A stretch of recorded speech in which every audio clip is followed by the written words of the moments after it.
76 number question है, भारतीय इतिहास में किसे मुक्तिदाता के रूप में जाना जाता है? बताइए, चंद्रगुप्त मौर्य को, समुद्रगुप्त को, अशोक को, या फिर बिंबिसार को मुक्तिदाता के रूप में भारतीय इतिहास में किसे जानते हैं? बताइए। अशोक। देखिए, चंद्रगुप्त मौर्य को जाना जाता है। क्यों बोला जाता है चंद्रगुप्त मौर्य को भारत का मुक्तिदाता क्यों बोलते हैं? क्योंकि देखिए, यूनानियों की गिरफ्त से, ठीक है, पचमत्तर सीमा प्रांत को सबसे पहले यूनानी लोगों के मतलब अधिकार क्षेत्र में था, उनसे मतलब मुक्त कराने की वजह से चंद्रगुप्त मौर्य को भारतीय इतिहास के मुक्तिदाता के रूप में जानते हैं। ठीक है, इसको जूम कर दूं। ठीक है, तो इनको मुक्तिदाता के रूप में जाना जाता है, आपको पता होना चाहिए। अब हम बात करेंगे भारत के मतलब समुद्रगुप्त, तो भारत का क्या बोलते हैं इनको? समुद्रगुप्त को क्या बोलते हैं? बीएस स्मिथ ने भारत का क्या बोला था इसको? नेपोलियन। जी। ठीक है, ध्यान में रखेंगे। ठीक है, बिंबिसार की बात करेंगे, हर्यक वंश के मतलब फाउंडर थे। इन्होंने सबसे पहले क्या रखी थी? तो सबसे पहले इन्होंने एक अस्थाई सेना रखी थी। ठीक है, चलिए, मेगा स्टेज में अपनी पुस्तक पुस्तक इंडिका में भारतीय को कितने श्रेणियों में विभाजित किया? मेगा स्टेज में अपनी पुस्तक इंडिका में मेगा स्टेज में बताइए कितने भागों में उन्होंने भारतीयों को बांटा है? 11। कितने? 7 सैनिक। 7 भागों में। ठीक है, देखिए 7। बेसिक क्वेश्चन है, 7 भाग बोलेंगे। कौन कौन था? तो पहला भाग को दार्शनिक बोलते थे। ठीक है, क्या बोलते थे? दार्शनिक बोलते थे। ठीक है, उसके बाद क्या था? किसान था। ठीक है, किसान था। ठीक है, उसके बाद क्या था? अहीर था। ठीक है, उसके बाद बात करेंगे तो कारीगर था, कारीगर। ठीक है, उसके बाद बात करेंगे सैनिक था। सैनिक के बात करेंगे तो एक निरीक्षक था। ठीक है, जो कि सर्वे करता था, निरीक्षक था। ठीक है, और उसके बाद बात करेंगे तो सभासद था। क्या नाम था? सभासद। ठीक है, ध्यान रखिए, मतलब 7 वर्गों में इन्होंने भारतीय समाज को मतलब क्या किया था? विभाजित किया था। ठीक है, अब आते हैं चंद्रगुप्त मौर्य ने कब सेल्यूकस निकेटर को पराजित किया? कब किया था सेल्यूकस निकेटर को पराजित? बताइए। 305 ईस्वी को। बिल्कुल, 305 ईस्वी 305 को। ईस्वी में। ठीक है, सेल्यूकस निकेटर को पराजित किया। और सेल्यूकस निकेटर कौन थे इनके? कौन थे सेल्यूकस निकेटर? बाद ससुर। में जाके ससुर जी बन जाते। क्या बन जाते हैं? ससुर जी बन जाते हैं। ठीक है, बाद में इनके विवाह से, इनके मतलब इनके पुत्री से मतलब विवाह हो जाता है। ठीक है, ध्यान में रखेंगे। और दहेज के रूप में बहुत सारा क्षेत्र इनको प्राप्त हुआ, जैसे एरिया, ऑर्कोसिया, जेड्रोसिया, ये सारे के सारे दहेज के रूप में प्राप्त होता है। तो अपने ससुर जी को क्या देते हैं? हाथी देते हैं। कितने हाथी देते हैं? तो 1000। 500 हाथी मतलब क्या देते हैं उपहार में? मतलब 500 हाथी अपने ससुर जी को देते हैं। ठीक है, चंद्रगुप्त मौर्य सेल्यूकस निकेटर के युद्ध का वर्णन किसने किया है? ये प्रश्न भी बताने वाला, बताइए किसने किया था? तो ध्यान में, एपिनियानस ने किया था। किसने? एपियानस की जो पुस्तक है उसमें आपको चंद्रगुप्त मौर्य सेल्यूकस निकेटर के बीच में युद्ध का आपको प्रावधान आपको देखने को मिलता है। ठीक है, ध्यान में रखेंगे। आप चलेंगे 80 नंबर प्रश्न। 80 नंबर प्रश्न देखिए, 80 नंबर प्रश्न क्या है?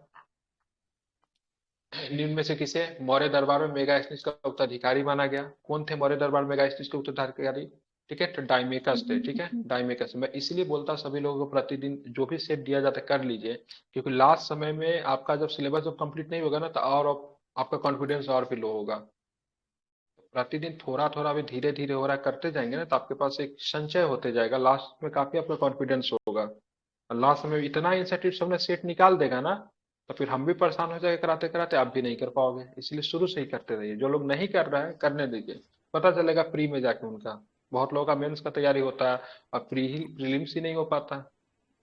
इसलिए प्रतिदिन सेट करते जाइए, आपके पास ठीक ठाक रहेगा। अभी एनसीईआरटी हो रहा है, चैप्टर वाइज हो रहा है, बाकी के समय में मिसकुलिनियस सेट हम लोग करेंगे लास्ट के समय में। चलिए, तो डाइमेकस को ध्यान में रखिएगा। तो स्ट्रबो के अनुसार सिरियनस इंडियाकोस ने, ठीक है, बिंदुसार के दरबार में डाइमेकस नामक राजदूत भेजा था। ठीक है, अब मेगास्थनीज का उत्तराधिकारी की बात करेंगे तो डाइमेकस ही था, क्योंकि आगे चल के यही जो था सो मौर्य दरबार में रहता है। ठीक है, किसने भेजा था डाइमेकस को? एंटीओकस ने। किसने भेजा था?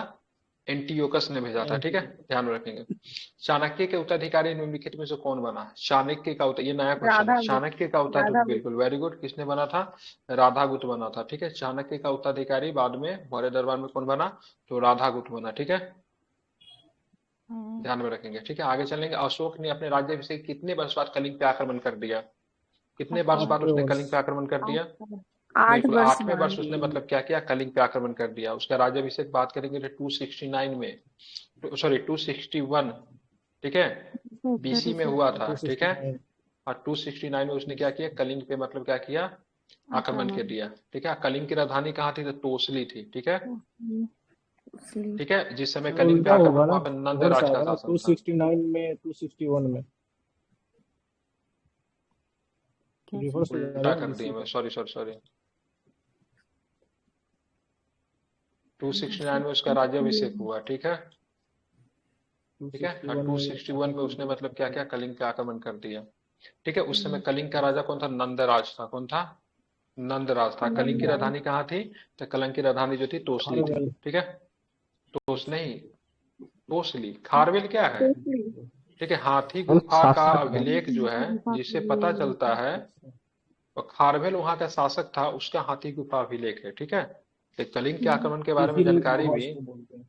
हाँ, कलिंग युद्ध के तथा उसके परिणामों को अशोक के किस शिलालेख से वर्णन मिलता है? और कलिंग बताइए, आसान क्वेश्चन है। 11 तेरहवें शिलालेख। 13वें, ठीक है, 11वें नहीं, 13वें शिलालेख से। ठीक है, कलिंग युद्ध कलिंग तथा युद्ध। उसके परिणामों के विषय में अशोक के किस शिलालेख में विस्तृत वर्णन अभिलेख में? तो 13वां। ठीक है, बिल्कुल 13वें शिलालेख, ध्यान में रखें। 84 नंबर क्वेश्चन पर है, सिकंदर के हमले के समय उत्तर भारत पे नंद राजवंश का शासन था, क्या ये सही है? इज दैट नहीं राइट? नहीं ये बिल्कुल, बिल्कुल। मगध के राजा घनानंद सिकंदर के समकालीन था, बताइए सही है? जी सही सर। है।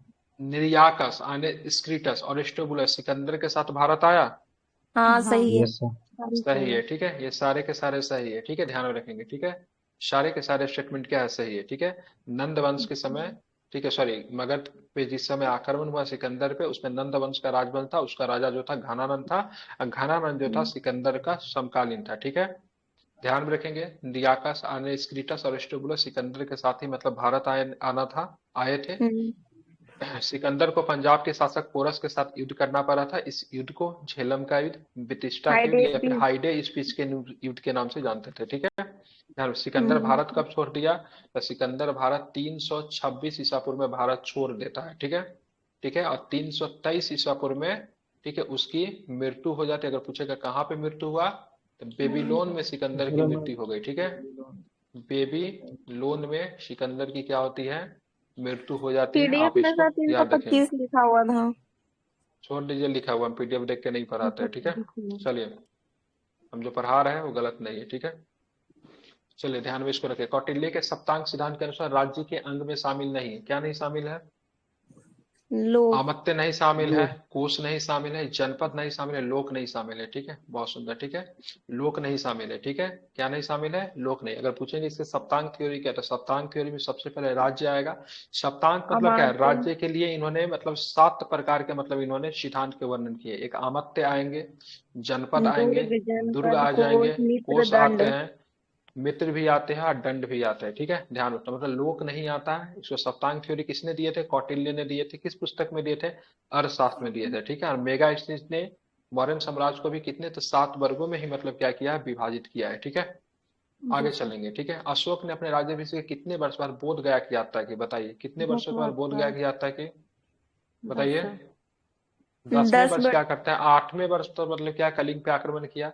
10वें वर्ष मतलब क्या किया? बोध गया की यात्रा करता है। ठीक है, और जब बोध गया की यात्रा की बात करेंगे तो उसके बाद 10 में फिर दोगुना करेंगे 20। 20वें वर्ष में लुम्बिनी की यात्रा करता है। कहाँ पे करता है? लुम्बिनी सर। लुम्बिनी की यात्रा कर, लुम्बिनी की यात्रा इसलिए करता भाब्रू है कि अभिलेख गौतम वही बुद्ध जी मिले का, थे। बिल्कुल ठीक है, यहाँ पे बात करेंगे। लुम्बिनी की यात्रा इसलिए करता है क्योंकि गौतम बुद्धा की यहाँ पे मतलब क्या थी? जन्म हुआ था। ठीक है, ध्यान में रखेंगे। अगर कभी कभी पूछ देता निगाली सागर की यात्रा कब की था? 12वें वर्ष में निगाली सागर है। लुम्बिनी की बात करेंगे तो 20वें वर्ष में है। 10वें वर्ष की बात करेंगे तो बोध गया की यात्रा की। ये सारे के सारे आपको ध्यान में रखिए। बोध गया यात्रा के बारे में ना, ठीक है, भारभू लघु अभिलेख में इनको मिलता है। ठीक है, ये भी आप ध्यान में रखेंगे। ठीक है, तब 20वां वर्ष में लुम्बिनी क्या था? जब लुम्बिनी का जब यात्रा करते हैं ना, तो हमें कर को कम कर देते हैं। ठीक है, टैक्सेस को क्या करते हैं? कम कर देता है। आई थिंक 1/8 शायद कर देता है। जी सर। 1/8 कर देता है टैक्स को घटा के। ठीक है, मतलब कितना? लगभग 12.5%। कितना कर दिया? बटा साढ़े छह बारह था। Percent tax. 1/8 कर देता है। 1/6 से 1/8, हाँ ठीक है, 1/8 कर देता है, कम कर देता है। किस शिलालेख में अशोक ने धम्म का उल्लेख किया है? बताइए, किस शिलालेख में बहादुर अशोक ने शिला धम्म का उल्लेख किया है? बहादुर भारभू शिलालेख में, ठीक शिलालेख। है, भारभू शिलालेख में, ठीक है। भारभू शिलालेख में अशोक ने धम्म का उल्लेख किया है, ठीक है, आप इसे याद रखेंगे, ठीक है। आप चलते हैं आगे, ठीक है। निम्न में से कौन सा कथन गलत है? निम्न में से कौन सा कथन गलत है?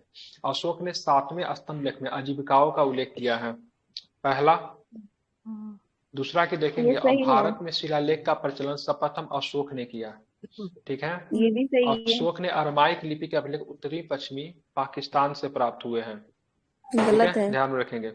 उसका चले, सिलाई अशोक ने अभिलेख से पढ़ने पे सबसे पहले 1837 में जेम प्रिंसेप को मतलब ये हुई, ठीक है, ये ध्यान सही में है। रखेंगे। तो बताएंगे इनमें से कौन सा स्टेटमेंट क्या है गलत है, बताइए कौन सा गलत है? अड़माइक लिपि वाला, सी। अरमाइक लिपि वाला गलत है, तो क्या होगा यहाँ पे? अरमाइक हम्म? से बलूचिस्तान से प्राप्त हुआ। अफगानिस्तान से प्राप्त हुआ है, ठीक है। पाकिस्तान के एकदम, अब बलूचिस्तान कह सकते हैं कि बलूचिस्तान आधा, बात करेंगे पाकिस्तान क्या है, बलूचिस्तान आधा अफगानिस्तान में है, ठीक है, ध्यान रखेंगे। तो ये जो है, ये आपको कहाँ से मिलता है? उत्तरी पश्चिम पाकिस्तान से मिलता है, लेकिन मुख्यतः आप देखेंगे अफगानिस्तान से मुख्यतः ये आपको देखूंगा। अरमाइका लिपि की बात करेंगे तो अफगानिस्तान से होगा। एक मिनट, जो सोल्यूशन देख लेता हूँ, एक मिनट। अफगानिस्तान से ही होगा, ठीक है, ध्यान रखिए। भारत में इनका जो सर्वाधिक जो लिपि जो मिला ब्राह्मी लिपि में है, ठीक है। कहाँ से लिखा है? ब्राह्मी लिपि में। अशोक के अभिलेख को सबसे पहले किसने पढ़ा था? जेम्स प्रिंस ने पढ़ा, 1837 में पढ़ा है, ठीक है, ध्यान रखेंगे। इसमें अशोक 57 के दिया अभिलेख को है। ढूंढा किसने? ठीक है, अशोक के अभिलेख को ढूंढा किसने? ठीक है, टी फैंकलर। ये भी गलत है, ठीक है, ये 1857 नहीं होगा, 1837 होगा, ठीक है, 37 होगा। ठीक है, ये भी गलत है। तो ये मिस प्रिंट होगा तो इसलिए इसको नहीं लिया होगा आंसर में, लेकिन ये भी गलत है, ये भी गलत है। भारत में शिलालेख के प्रथम शब्द अशोक ने कहा। वैसे शिलालेख का प्रथम सबसे डेरियस प्रथम ने किया था। किसने किया था? डेरियस प्रथम ने शिलालेख का सबसे पहले वो किया था, लेकिन भारत में सब प्रथम अशोक ने करवाया था, ठीक है। अशोक के 7वें स्तंभ लेख में आजीविकाओं का उल्लेख ये सही है। और टी पेंटलर ने 1750 में सबसे पहले अशोक के शिलालेख की खोज की थी, ठीक है, ध्यान में रखेंगे। टी पेंटलर नाम था उनका। अशोक के शिलालेख में से वर्जित विषय का सही युग्म नहीं है। पहला शिलालेख में बात करेंगे, ठीक है, तो पशु बलि की निंदा की गई, सही है। 5वां शिलालेख में इसमें धम्म महापात्रों की नियुक्ति की गई, ठीक है। 6ठा शिलालेख में इसमें आत्मनियंत्रण की दीक्षा दी गई, ये भी ठीक है। जबकि इसमें गलत की बात करेंगे तो कौन सा शिलालेख है? तो ध्यान में रखिएगा, इसमें 9वां शिलालेख गलत है, क्योंकि इसमें 9वां शिलालेख में, ठीक है, इसमें क्या है? 9वां शिलालेख में क्या है इसका पता है? 9वां शिलालेख में आपको क्या दिखेगा? नहीं, इसका आंसर क्या लिया? इसका आंसर चेक कीजिए तो।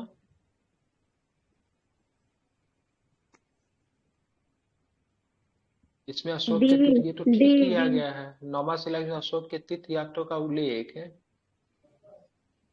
डी लिया है आंसर। 9वां शिलालेख में ठीक है, अशोक के तीर्थ यात्राओं का उल्लेख किया गया है। हम्म। इसमें अशोक के तीर्थ यात्राओं का उल्लेख किया गया, ठीक है, सारा सही लग रहा है इसमें। पशु बलि की निंदा 5वां में धम्म महत्व बता दी, 6ठा में आत्मनियंत्रण, ठीक है। 9वां शिलालेख में क्या अशोक के तीर्थ यात्रा का उल्लेख ठीक तो है? फिर देखेंगे इसमें क्या है, इसमें गलती मुझे नहीं लग रहा है, ठीक है। एक कीजिए तो अशोक के 9वां शिलालेख में क्या है, गूगल क्या बता रहा है, मुझे तो याद है तीर्थ यात्रा का उल्लेख है इसमें। मौर्य काल में वह कर जो अनाज के रूप में न लेकिन नगद में दिया जाता था, उसे क्या बोलते थे? हिरण्य। उसके हिरण्य बोलते थे, ठीक है। और यही वैदिक काल में ना बलि के नाम से जानते हैं, ठीक है, इसको हिरण्य बोलते थे, ठीक है। इसको नगद नहीं लेते थे, ठीक है, बाद में सॉरी सॉरी से सॉरी देता था सॉरी ना। गलत बता दिया। बलि भी नगद ही दिया जाता था। ये मौर्य काल में वो कर जो अनाज के रूप में न लेकर नगद के रूप में लिया, उसे हिरण्य कहते थे, ठीक है। उसको बलि भी नगद ही होता था, ठीक है, ये भी ध्यान में रखेंगे। से दिया क्या जाता था ना, क्या? अपने मन से दिया जाता था ना बलि का। बलि दिया जाता था, अपने मन से भी दिया जाता था, बिल्कुल, लेकिन बाद में जाके आप उत्तर ऋग्वैदिक काल में तो किसी प्रकार का टैक्स सिस्टम नहीं था, लेकिन आप जानेंगे ऋग वैदिक काल में नहीं था, लेकिन उत्तर वैदिक काल में कहीं कहीं पे बलि जो था वो देना पड़ता था, कभी कभी श्रम के रूप में भी कर चुकाना पड़ता था, काम करके चुकाना पड़ता था, ठीक है। या फिर जो लोग जिस प्रकार का काम करते थे उसी से संबंधित टैक्स देते थे। अगर कोई पशु पशु चारक है तो अपना दूध वगैरह दे दिया, कोई कुछ है तो कुछ कर दिया, तो बाद में जाके टैक्स देना पड़ता था, ठीक है। ऋग वैदिक काल में टैक्स नहीं था, लेकिन बाद में जाके टैक्स संभव ये भी बना दिया था। चलिए उत्तर वैदिक काल में, ठीक है। वैदिक काल को दो भाग में बांटेंगे, कब से कब तक? 1500 1500 से से, 1500 हाँ, से 1000 वर्ष। 1000। हजार। हाँ, तो उसमें टैक्स नहीं था, 1500 से 1000 वाला में टैक्स नहीं था, उसके बाद टैक्स आ जाएगा, ठीक है। 91, लेकिन उतना सख्ती से नहीं पालन किया जाता था। 91 नंबर क्वेश्चन देखिए, महाजनपदों के संदर्भ में निम्नलिखित में से कौन सा कथन गलत है? महाजनपदों के कई राजधानियों की किलेबंदी की गई थी, सही है। राजा सेना यस रखते सर। थे, ठीक है। राजा सेना रखते थे, ठीक है। सेना को वेतन देने देकर पूरे साल रखा जाता था। दूसरा स्टेटमेंट, वेतन का कुछ भुगतान आहार सिक्कों के रूप में होता था, ठीक है। इस समय कृषि उपज का 1/6 का हिस्सा कर के रूप में निर्धारित था। इस समय आकेटक संग्राहक कर से पूर्णतः मुक्त थे, ठीक है। बताइए इनमें से कौन सा स्टेटमेंट जो है गलत है? राजा सेना रखते थे। बिल्कुल ठीक है, राजा सेना रखते थे तो सही है, क्योंकि युद्ध होगा तो भाई साहब राजा को सेना तो रखना ही पड़ेगा। यहाँ पे सेना अस्थायी हो गई थी, ये सही है, कोई दिक्कत नहीं। महाजनपदों में कई राजधानी को घेराबंदी की गई थी, ये भी सही है, ठीक है। इस समय कृषि का 1/6 टैक्स था, ये भी सही है।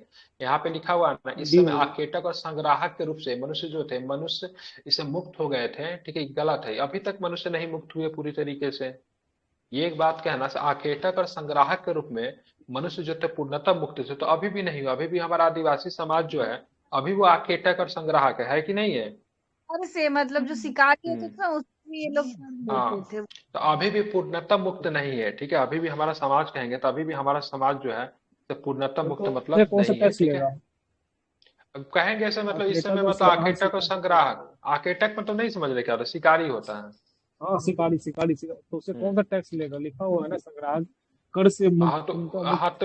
तो बिल्कुल ठीक। इनसे मतलब टैक्स लेते थे ना, जो आखेटक जो होते थे उनसे मतलब जो शिकार करके अच्छा जो अच्छा। लाते थे ना, वही मतलब टैक्स उनसे लिया जाता। अभी थोड़ा पहले भी तो पता, जो जो काम करेंगे ना उसी प्रकार का मतलब टैक्स हम्म, उनसे लेंगे। संग्राहक थे, ओके। अगर कोई मधु जो होता था, मध जो होता था, शहद जो कहते थे, उसका अगर संग्रह अगर करते थे तो उनको उसी के तो रूप में फिर उनको टैक्स टैक्स का। देना पड़ता था।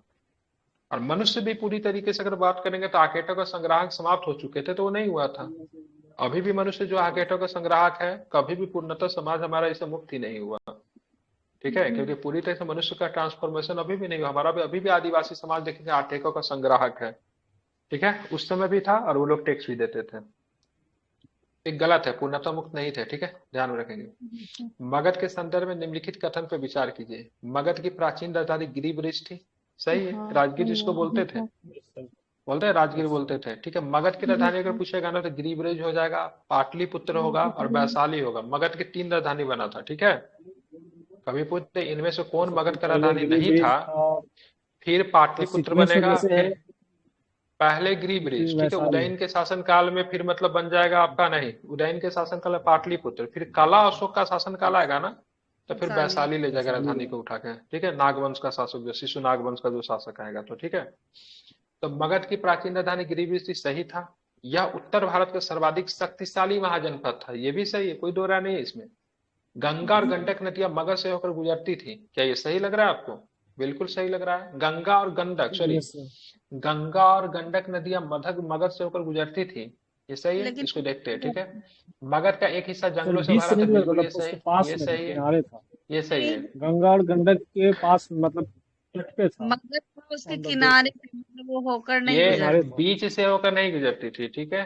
आप देखेंगे मगध की जो राजधानी जो पाटलिपुत्र था ना, गंगा, गंडक, एक और भी कोई नदी के किनारे आपको बताता है वो थी, कि बीच से होकर सोन। नहीं गुजरता था, ठीक सोन है। नदी हाँ, में। सोन है, सोन गंगा गंडक नदी के किनारे आपको देखने को मिलता है, ठीक है। ध्यान रखिए, इनके बीच से नहीं था, ठीक है, ठीक है, ध्यान रखिए इसमें। आई थिंक गंडक मुझे गलत लग रहा है, ठीक है। गंडक यहाँ पे सोन हो जाएगा, ठीक है, गंगा और सोन सोन नदियां हो जाएगा, मिलती ठीक है। है। गंडक बीच से होकर नहीं गुजरती थी, ठीक है, ये सोन होगा। गंगा और सोन नदियां मगध से होकर गुजरती थी, गंडक नहीं था। क्योंकि पटना के आसपास गंडक आपको दिखेगा, नहीं दिखेगा। गंडक कहाँ से प्रवेश करता है? पश्चिमी चंपारण होते हुए ठीक है, वाल्मीकि टाइगर रिजर्व से होकर प्रवेश करते मुजफ्फरपुर की तरफ आ जाता है। ठीक है, सोन नदी होगा, ये गलत है। ठीक है, अब मगध का एक हिस्सा जंगलों से भरा हुआ था जहां से हाथी उनको मिलता था। Yes sir. ठीक है, लौ एस के भी थी, तो दो चीज मिलता था, हाथी मिलता था, लौ एस मिलता था। लौ एस इन्होंने तलवार बनाया, तो हाथी से अपने सैन्य को मतलब क्या किया, संगठन किया। ठीक है, जिस वजह से मगध जो था बहुत अधिक शक्तिशाली हो गया। दूसरी बार मगध को प्रकृति का वरदान था, क्योंकि इनको मतलब किसी भी तरह का दुर्ग वगैरह में नहीं भी स्थापित करते थे ना, फिर भी बढ़िया था, क्योंकि गंगा और मतलब सोन नदी, ठीक है, ये जो थी ना, इसको प्राकृतिक सुरक्षा प्रदान करती थी। ठीक है, ध्यान में रखेंगे इसको। ठीक है, इसका ऑप्शन सी होगा। अंगूठा निकाय में वर्णित, ठीक है, अंगूठन महाजनपद किस महाजनपद में गणतंत्रीय शासन प्रणाली थी, तो बता ही देंगे, मगध में तो होगा नहीं। वज्जी और ठीक है, वज्जी बज्जी में वज्जी होगा, और कहाँ मल। पे होगा, मल वज्जी हो और मल। जाएगा। ठीक है, बज्जी और कहाँ पे था, तो मल में आपको देखने को मिलता है। बज्जी और मल में गणतंत्रीय था, बाकी सभी जगह पे राजतंत्रीय शासन प्रणाली था। और कुल कितने अंगूठन निकाय में कुल कितने महाजनपदों के बारे में आपको उल्लेख देखने को मिलता है, तो 16 प्रकार के महाजनपदों के बारे में आपको उल्लेख आपको देखने को मिलता है। ठीक है, निम्नलिखित में से कौन सा महाजनपद दक्षिण भारत का एकमात्र महाजनपद, बता ही देंगे, अस्मक था। इसकी राजधानी कहाँ थी, अस्मक एकमात्र, इसकी राजधानी पोतन था, या फिर पोतली बोलते थे। हाँ और यहाँ पे अगर बात करेंगे, ठीक है, इसकी स्थापना इक्ष्वाकुओं शासकों ने की थी, और इस ये जो था ना, गोदावरी नदी के तट पे था। गोदावरी नदी के तट पे था। ठीक है, ध्यान में रखेंगे, इसको ध्यान में रखिएगा। ठीक है, आगे चलते हैं। देखिए, बड़ा सा क्वेश्चन है, पढ़िए इसको। उत्तरी अवंती राजधानी उज्जैनी तथा दक्षिणी अवंती की राजधानी महिष्मती थी। पहला स्टेटमेंट है। सही है। राजनीति और आर्थिक दोनों ही दृष्टियों से उज्जैनी प्राचीन भारत का एक महत्वपूर्ण नगर था, जहां लोहे की खानें थी। पुराणों में अवंती की आधारशिला रखने का श्रेय यदुओं के हय्यई वंश को दिया जाता है। अवंती का राजा प्रद्योत ने गंधार के राजा, ठीक है, पुष्कर सारिन को पराजित किया था। तो बोल रहा है निम्नलिखित में से कौन सा गलत है। ठीक है, तो इसका की बात करेंगे, तो यहाँ पे अगर बात करेंगे, ये पहला तो सही है। राजनीतिक आर्थिक दोनों ही दृष्टियों में उज्जैनी प्राचीन भारत का एक महत्वपूर्ण नगर था, लोहे की खानें थी, ये भी सही है। अवंती का राजा प्रद्योत जो बहुत शक्तिशाली थे, गंधार के राजा, ठीक है, पुष्पकारिन को, ये भी गलत लग रहा है। पुराणों में अवंती की आधारशिला रखने का श्रेय युद्धों को जाता है, ये गलत लग रहा है। 1 मिनट, इसका आंसर क्या लिया है, 1 मिनट से देख लेता हूँ। ठीक है, उत्तरी अवंती की राजधानी उज्जैनी, दक्षिणी अवंती की राजधानी महिष्मती थी। राजनीतिक आर्थिक दोनों ही दृष्टियों से उज्जैनी प्राचीन भारत का एक महत्वपूर्ण नगर था। यहाँ की लोहे की खानी थी एवं लुहार इस्पात के उत्कृष्ट स्तर का निर्माण। पुराणों में अवंती की आधारशिला रखने का श्रेय युद्धयों के हय्यई वंश को दिया जाता है। गंधार के राजा पुष्करी ने अवंती का राजा प्रद्योत को पराजित किया। तो गंधार की तक्षशिला, क्या है इसमें कुछ गलती ही नहीं लग रहा है। अवंती का राजा प्रद्योत ने गंधार के राजा पुष्करिन को पराजित किया, पुष्करिन को पराजित किया। अच्छा अच्छा, उल्टा हो गया है। ठीक है, ये गलती कर दिया, वही तो मैं देख रहा हूँ। ठीक है, ये उल्टा लिखा हुआ है। ठीक है, ये अवंती का राजा प्रद्योत ने, ठीक है, पुष्करिन को पराजित नहीं किया था। ठीक है, पुष्करिन ने मतलब पराजित किया था किसे, अवंती का राजा प्रद्योत को, इसने पराजित किया था इसे। ठीक है, तो ये पहले कर दिया है, वही यही गलत है। ठीक है, इसका ऑप्शन केवल 4 गलत है, बाकी सारा का सारा स्टेटमेंट क्या है, सही है। मतलब पुष्पसारिन ने पराजित किया था, गंधार के राजा ने पराजित किया था अवंती के राजा को, न कि अवंती के राजा ने पराजित किया था गंधार को राजा के। ठीक है, बाकी सारे स्टेटमेंट सही है। इसका राजधानी पूछता है, उत्तरी अवंती दो भागों में, एक उत्तरी अवंती और एक जो दक्षिणी अवंती। ठीक है, तो उत्तरी अवंती की राजधानी की बात करें उज्जैनी, और दक्षिणी अवंती की जो राजधानी की अभी बात है करें उज्जैन है, महिष्मती। ठीक है, उत्तरी अवंती तो है। हाँ ठीक है, तो इसको ध्यान में रखिएगा। चलिए, मगध के शासक अजातशत्रु के उस मंत्री का नाम निम्नलिखित में से क्या था, जो अजातशत्रु द्वारा बज्जी संघ के आक्रमण के संदर्भ में महात्मा बुद्ध से सलाह लेने के लिए गया था, उसका नाम बस्कार था। ठीक है, बज्जी संघ पे जब आक्रमण करता है, वैशाली पे जब आक्रमण करता है, तो बस्कार जो था उनका बहुत ही ज्यादा मतलब मदद भी करता है। ठीक है, और मतलब आक्रमण करे कि नहीं करे, इसके लिए सहायता लेने के लिए अजातशत्रु ने बस्कार को मतलब क्या भेजा था, गौतम बुद्ध के पास भेजा था। ठीक है, याद है, कई बार पूछा गया प्रश्न, इसको ध्यान रखेंगे। महाजनपद में पंचाल के संदर्भ में निम्नलिखित कथनों पर विचार कीजिए। देखेंगे, प्रारंभ के 2 भाग। ठीक है, उत्तरी पंचाल जिसकी राजधानी अहिच्छत्र थी और दक्षिणी पंचाल की राजधानी की काम्पिल्य है। सही है, कोई दिक्कत नहीं। उत्तरी पंचाल की राजधानी की अहिच्छा तथा दक्षिणी की राजधानी कहाँ पे ली थी? प्राचीन ग्रंथों में पंचाल के दो वंश उत्तर पंचाल और दक्षिणी पंचाल जिन्हें भागीरथी नदी पृथक करती थी का उल्लेख किया गया। कौन सा कथन है? सत्य है, सत्य है। तो दोनों के दोनों कथन जो है सत्य है, ठीक है। इसकी राजधानी भी याद रखिएगा, उत्तरी पंचाल की राजधानी अहिच्छत्र था और दक्षिणी पंचाल की राजधानी काम्पाले थी, ठीक है। आप प्राचीन ग्रंथों में पंचाल के दो वंशों उत्तर पंचाल और दक्षिण पंचाल जिन्हें भागीरथी नदी जो थी पृथक करती थी, ठीक है। महाजनपद के काल में धनी कृषक को किस नाम से जाना जाता था? बताइए, किस नाम से जाना जाता है? ठीक है, बिल्कुल, इनको गहपति कहते थे। क्या बोलते थे? इनको गहपति कहते थे, ठीक है। ध्यान रहे, महाजनपद के काल में जो जो किसान जो आते थे, ठीक है, जो धनी किसान जो होते थे, ठीक है, ध्यान में रखेंगे, उनको क्या बोलते थे? गहपति बोलते थे, ठीक है। धनी कृषक को गहपति कहते थे, ठीक है। और किस श्रेणी में आएंगे अगर पूछ देगा? श्रेणी अगर पूछ देगा तो बैस में आते थे। किस में आते थे? बैस में आएंगे, ठीक है। ग्रामणी कौन होता था? गांव का प्रशासन का देख रेख, जो ग्राम का जो प्रशासन का जो देख रेख करता था, तो उसको ग्रामणी बोलते थे। भोजक कौन होता था? गांव का जो मुखिया जो होता था उसको मतलब क्या बोलते थे? भोजक बोलते थे, ठीक है। और जो टैक्स वसूलता था, गांव में जो टैक्स वसूलता उसको क्या बोलते थे? कर वसूलने वाला को, ठीक है, सौलिक, सौलकी कहते थे, ठीक है। अब चले महाजनपद के काल में, ठीक है। महाजनपद काल में व्यापार के संदर्भ में निम्नलिखित कथन पर विचार कीजिए, ठीक है। इस काल के दूर के गंतव्य की यात्रा करने वाले व्यापारियों का झुंड का नेता, ठीक है, सार्थवा होता था। मतलब जो दूर जो व्यापार करने जो जाते थे, इस काल में दूर के गंतव्य की यात्रा करने वाले व्यापारियों के झुंड का नेता को सार्थवा कहते थे। पहला स्टेटमेंट है। इस काल में सबसे धनी व्यापारी को श्रेष्ठी या फिर सेठी कहते थे, ठीक है। महाजनपद काल की बात हो रही है, ठीक है। व्यापारियों के लिए सामान्य शब्द वनी का प्रयोग किया गया था। बताइए, तो इनमें से कौन सा स्टेटमेंट क्या है? गलत है, बताइए। सही तो सही है लग रहा है। तीन गलत ठीक है, तीन। नहीं, कोई भी स्टेटमेंट गलत नहीं है, ठीक है। सारे के सारे स्टेटमेंट क्या है? सही है, ठीक है। सारे के सारे स्टेटमेंट सही है, कोई भी स्टेटमेंट गलत नहीं है। सबसे पहले देखेंगे, जब व्यापार काफी दूर तक होता था, एक महाजनपद से दूसरे महाजनपद पे, तो एक नेता होता जो कि व्यापारियों का झुंड का मतलब नेतृत्व करता था, उसको क्या बोलते थे? सार्थवा कहते थे। क्या बोलते थे उनको? सार्थवा कहते थे, ठीक है।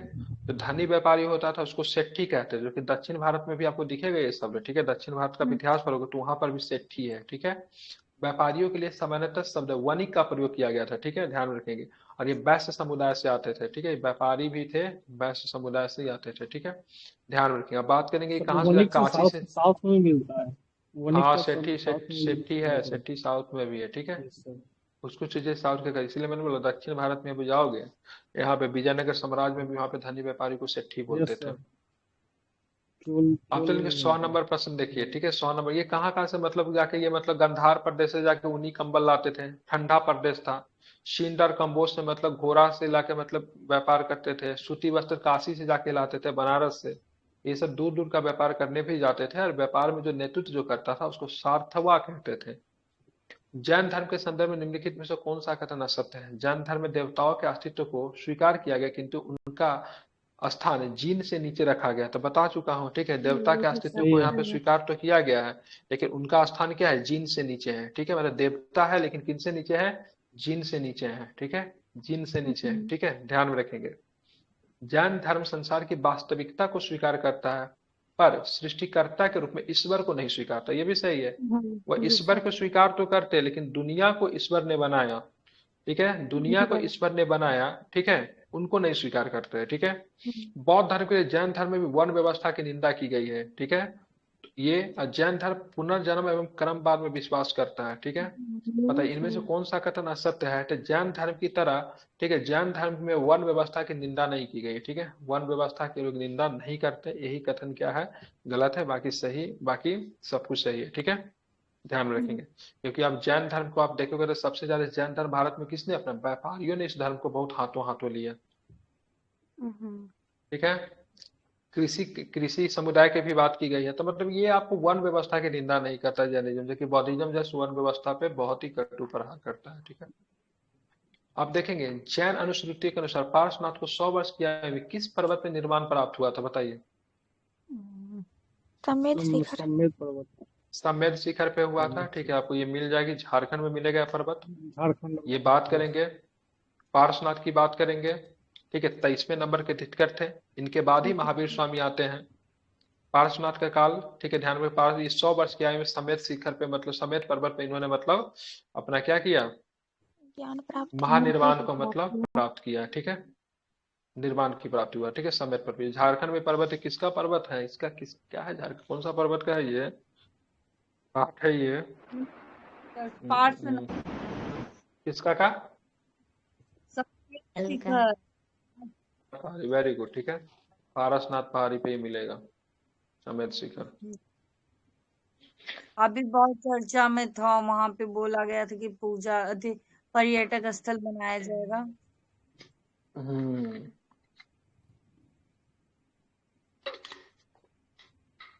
हमारे पास 9 महीना का समय है, जितना कुछ कराया जा रहा है बस आप उतना कीजिए, ठीक है। पीटी किसी का भी नहीं रुकेगा, मैं प्रॉमिस हूँ, लेकिन मेंस तभी होगा जब आप मेहनत करोगे, ठीक है। इतना कुछ हम बता देंगे, इतना कुछ आप कर लेंगे, तो पीटी नहीं रुकने वाला, कि सभी लोगों का पीटी हो जाएगा, गर्ल्स खास करके ध्यान दें, ठीक है। हम्म। चलिए, ठीक ठाक ही नहीं वैकेंसी भी होता, आ याद रही है। करो बताइए ना, भूल सर जाता है। बोले तो नोट्स बनवाएंगे कैसे? डेट से कैसे समझ में आएगा, सारा कहानी खत्म हो गया, सीता किसकी बेटी थी यही नहीं पता है, समय पे क्यों नहीं आती है, 9 बजे का टाइमिंग रहता है, कितने बजे क्लास में आई है, नौ बज आज के नहीं सर 45 मिनट पे क्लास में आई है। उस लेट हो टाइम गया। सोची कि बोलते हैं सर 9 बजे के अलार्म लगाने के लिए रात में, इसीलिए 8 बजे से समय बढ़ा के 9 बजे रखा गया, तो काम रहता है, फिर भी समय पे नहीं आना है। सर अभी थोड़े पहले सब कुछ डिस्कस किए से कैसे नोट्स बनाना नहीं बनाना है। सर वो जो नोट्स दिए हैं उसका हूबहू उतार लेंगे कॉपी पे। पहले पहले उतार ही लीजिए, ठीक है, पहले उतार ही लीजिए। आप देखिए मेंस में क्या करना है ना, आपको पहले उसको सीखिए कैसे लिखा हुआ है, देखिए उसको कॉपी को 3 बार 4 बार पढ़िए, आप उसके बाद देखिए आप उसमें क्या कलाकारी कर सकते हैं, आप उसमें क्या कलाकारी कर सकते हैं, ठीक है। वैसे हम पटना कलम पे क्लास हम कल लेके आते हैं दोपहर में, ठीक है। पटना कलम हो गया, और यहाँ पे मॉडर्न कला पे एक क्लास लेकर आते हैं, ठीक है। Okay sir. अब आपने उसमें उतारा है कि क्या क्या किसको पता है, वो कॉपी परफेक्ट है, अगर एग्जाम में पटना कलम से क्वेश्चन आता पूरा, अगर सेम टू सेम अगर आपको याद है छाप दीजिएगा, पूरा पूरा नंबर देगा। तो वही हम सोचे थे नोट्स कैसे बनाए, इसलिए हम हाँ, बोल। ऑलरेडी शॉर्ट नोट्स भी बनाया हुआ है। ठीक है सर। चलिए, हिस्ट्री क्या है, हिस्ट्री तो सब फैक्ट ही होता है ना, वो तो सबका सेम ही रहेगा। हिस्ट्री में उसको हिस्ट्री, सिर्फ लिखने का तरीका अलग अलग होगा। हाँ बस लिखने का तरीका हाँ हो सकता है, फैक्ट आप थोड़ी ना बदल सकते हैं। अब हाँ, यहाँ पे फैक्ट तो जैन वही रहेगा। पारसनाथ जी का बस महापरिनिर्वाण बस। समेत शिखर पे हुआ, तो इस बात को कहने का तरीका अलग हो सकता है, दो तीन अलग तरीके से बता सकते हैं, महापरिनिर्वाण के पहले क्या इस समेत शिखर, ये तो फिक्स है, नहीं चेंज होगा ना ये। उसी तरह पटना कलम का भी जो भी चीज विशेषता है सब कुछ है, वो सबका सेम ही रहेगा। हाँ, आपने उसमें चित्र बना दिया अच्छा से, तो आपको थोड़ा ज्यादा नंबर हो, हमको नहीं चित्र बनाना है तो हम नहीं बनाएंगे, हमको आता ही नहीं, वो हमसे बनेगा ही नहीं। तो कोई लोग बना सकते, कोई लोग नहीं बना सकते, कोई बहुत अच्छा से सजा के लिख देता है, अट्रैक्टिव दिखता है कॉपी, एग्जामिनर बिल्कुल। फ्लैट होके देता है अच्छा नंबर, किसी का कॉपी का राइटिंग है बहुत खराब होता है, मेरा भी खराब होता है, ठीक है, वही होता है, वही डिपेंड करता है और कुछ नहीं। देखिए मेंस इज आर्ट, ठीक है, मेंस क्या है, कला है, वो आपके हाथ का कला है, ठीक है। आप बीपीएससी के लिए रट भी सकते, कोई दिक्कत नहीं है, 67वीं बीपीएससी से पहले तो सबके सब रट के पास किया है, 50-100 को क्वेश्चन रटता था, वही हर साल रिपीट कर रहा था। अब ना थोड़ा प्रश्न का पैटर्न को चेंज किया, लेकिन 67वीं से पहले देखिए दिखाया तो लगातार 5 बार सेम क्वेश्चन पूछे, एक बार दिखाया कि नहीं दिखाया है, सर तो पूछे हुए कि वन नहीं same two line same question question, थोड़ी ना जो रट लेंगे। अभी भी कहा है सेम नहीं, ही थोड़ा वो नहीं बहुत। वन लाइनर वो नहीं रट सकता है कि आदमी पटना कलम की विशेषता को आप नहीं याद कर सकते हैं। अभी ना आप वन लाइन हो गया, एग्जाम में आपको याद है जब 10th का 12th का एग्जाम जब देने जब जाते थे, तो बड़ा बड़ा क्वेश्चन लोगों को याद नहीं हो जाता था, आपको टीचर जब एग्जाम में पूछता होगा, कोचिंग में जब खड़ा होकर क्वेश्चन बताता था, तो हम लोग 2-2 3-4 5-5 मिनट तक ले बोलते रहते थे, प्रथम विश्व युद्ध के कारण में परिणामों की चर्चा करें। यस तो क्या सर। ऑब्जेक्टिव लिख के आए क्या एग्जाम में, अरे अपने नहीं। अभी ना अपना ऑब्जेक्टिव पे आगे, ग्रेजुएशन तक तो आप सब्जेक्टिव एग्जाम दिए हो कि नहीं दिए हो, जी सर। लिखे हैं कि नहीं लिखे हैं। लिखे हाँ हैं सर।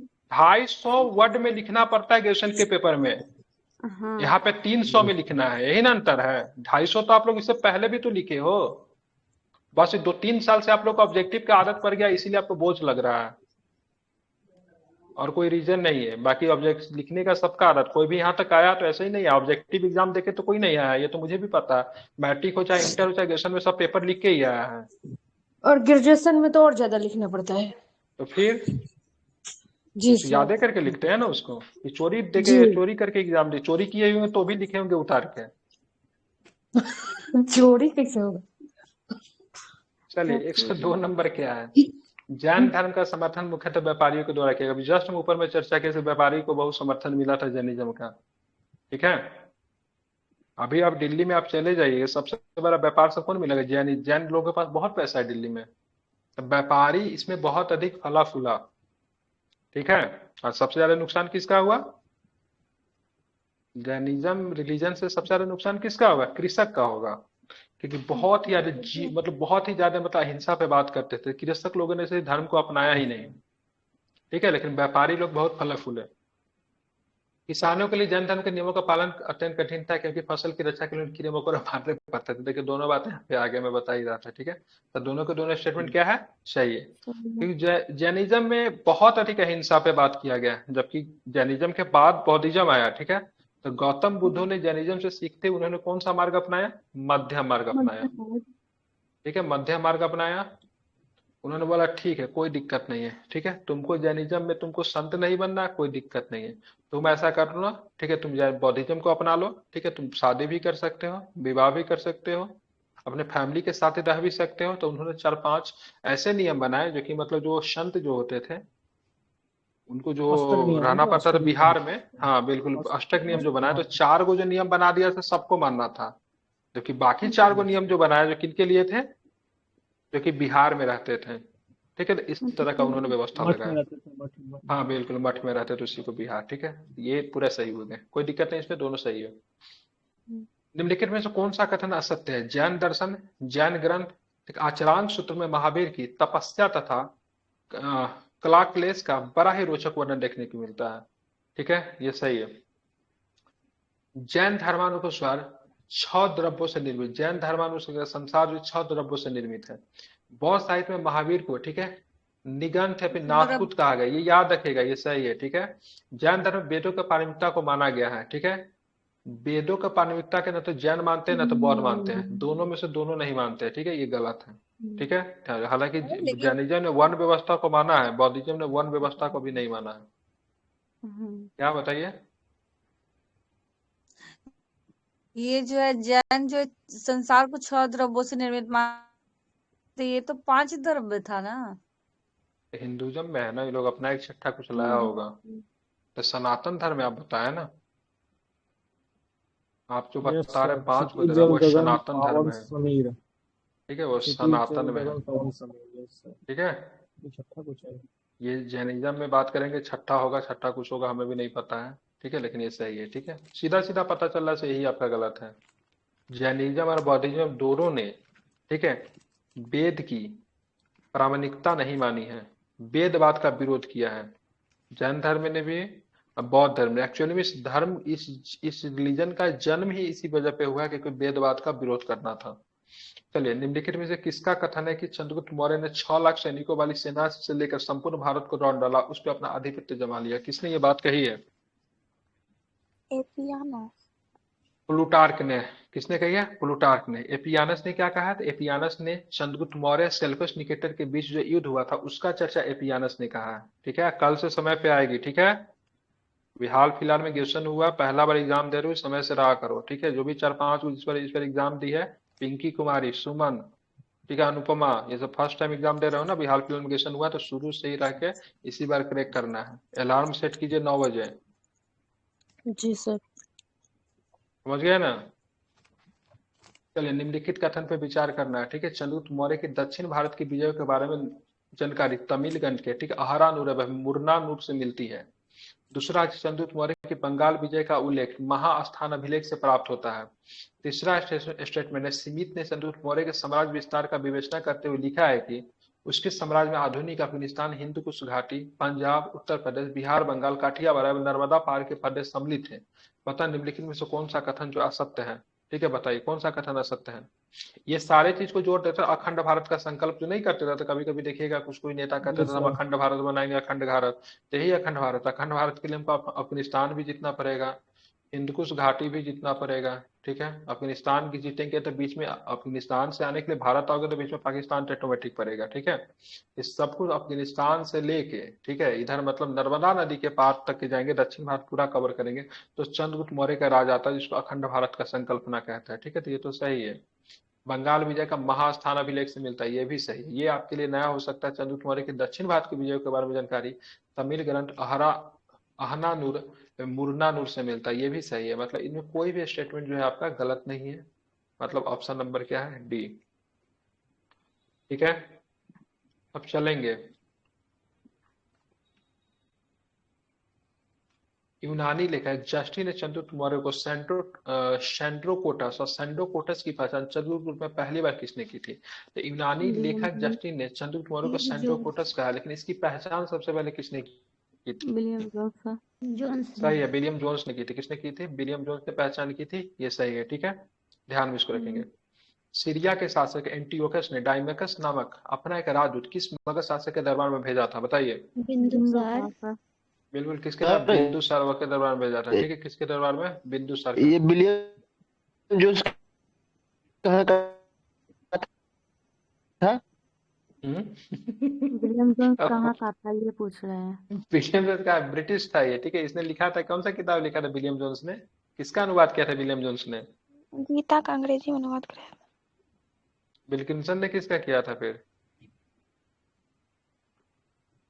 विलियम जोन्स महाभारत का नहीं किया था था। ठीक है, महाभारत। महाभारत का, महाभारत गीता का नहीं किया था। ठीक है, सब उल्टा सीधा याद कर लिए। महाभारत का गीता, गीता का रामायण। ये गीता का बिल्किंस था, चार्ल्स हाँ बिल्किंस। ठीक है, ये महाभारत का होगा William Jones. Charles Wilkins Gita का है। महाभारत का ही है ना विलियम जोन्स? अरे इसको वारेन हेस्टिंग्स का संरक्षण प्राप्त था। ठीक है, वारेन हेस्टिंग्स 1784 में हुआ होगा। ठीक है, वारेन हेस्टिंग्स का संरक्षण इसको दिया गया था। एक बार चेक कर लीजिए, 1784 में होगा, 1785 तक हेस्टिंग्स था और इसके समय महाभारत हुआ था। मैं देखे था, यही है ना? मुझे तो यही याद आ रहा है। ठीक है, गलत लग रहा है? मैं चेक कर लेता हूँ, एक मिनट। गलत लग रहा है लेकिन चेक नहीं करना है। महाभारत का अनुवाद,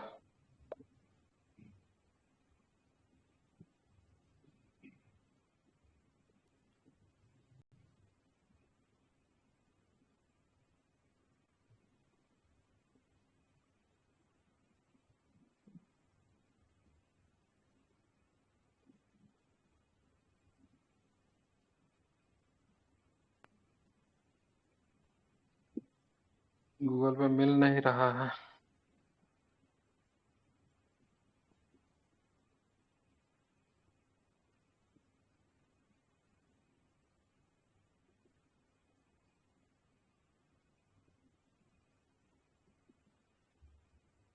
किताब में दिया होगा, हालांकि मुझे लग रहा है इसी ने किया था महाभारत का अनुवाद।